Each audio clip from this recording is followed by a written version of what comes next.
Never Judge a Lady by Her Lover is the 114th episode of the ABC television series, Desperate Housewives.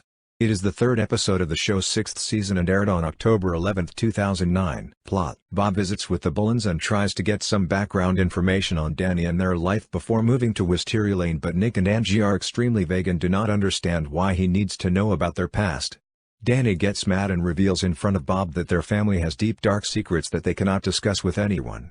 Nick suggests they change their names again and move, but Angie does not want to put Danny through that again. Susan is upset that Danny got released and is determined to prove he attacked Julie.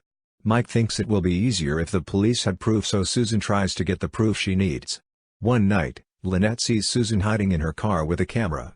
Lynette reminds her that everyone thought Porter was the one who set the club fire, but Susan knows she is right about Danny. While Danny is fixing a friend's car, Susan confronts him and starts to lower the car down on top of Danny, so Angie threatens to kill her if she goes near Danny again. Susan angrily tells her that she cannot protect her son forever and will pay for what he did to Julie. Mike found out from Bob that the police have evidence that clears Danny because security footage shows Danny sitting in the liquor store's parking lot drinking beer for over an hour. Lynette and Tom break the news that she is pregnant to the kids, but their reactions are not what they expected. Porter reminds them that they just ruined their future because once the baby is born, Tom will not have time for college and Lynette will have to quit her job. Parker is disgusted they are still having sex and Penny threatens to leave if they turn out to be boys. Lynette is just about to tell Carlos about her pregnancy, but after receiving a promotion, Lynette keeps it a secret. While eating out, the Solis family discovers John owns the restaurant and Gabby finds out that John is now divorced. Later, John visits Carlos at work to see if it was alright if Anna worked as a hostess at his restaurant. Gabby refuses to let Anna work there, but Carlos knows she is still hung up and revealed that he said Anna could work there to test Gabby. Gabby reminds Carlos that she stood by him all these years and does not need to be worried about her. Bree and Carl are in the middle of a midday tryst when Carl suggests the two of them go off to Las Vegas for the weekend.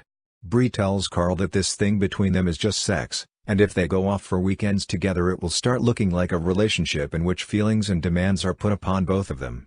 Carl is upset by her words but chooses to go along with Bree's wishes. Bree and Orson go to a dinner dance and run into Carl with a date. Orson knows Carl's date as she was a patient of his when he was a dentist. Orson suggests they share the same table, and when he wants to dance, Bree tells him to dance with Candace.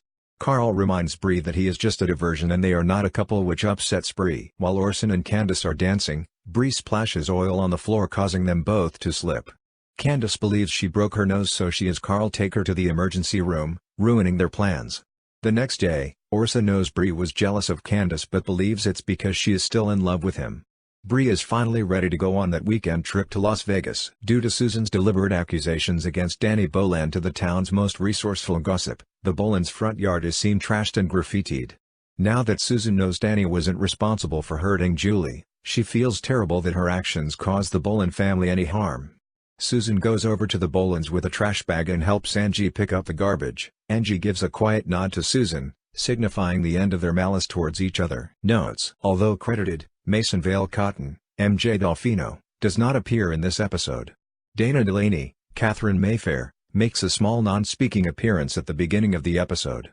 Andrea Bowen, Julie Meyer, and Catherine Jewston, Karen McCluskey, are not credited and do not appear. Title is taken from the lyrics for the song Ah, but underneath written by Stephen Sondheim for the musical Follies. International titles: French, Un Toast Café, A Coffee Cup. German, Alte Liebhaber, Old Lovers. Italian, Mugli e Amanti, Wives and Lovers. Hungarian, Kia leg sebi vidikan?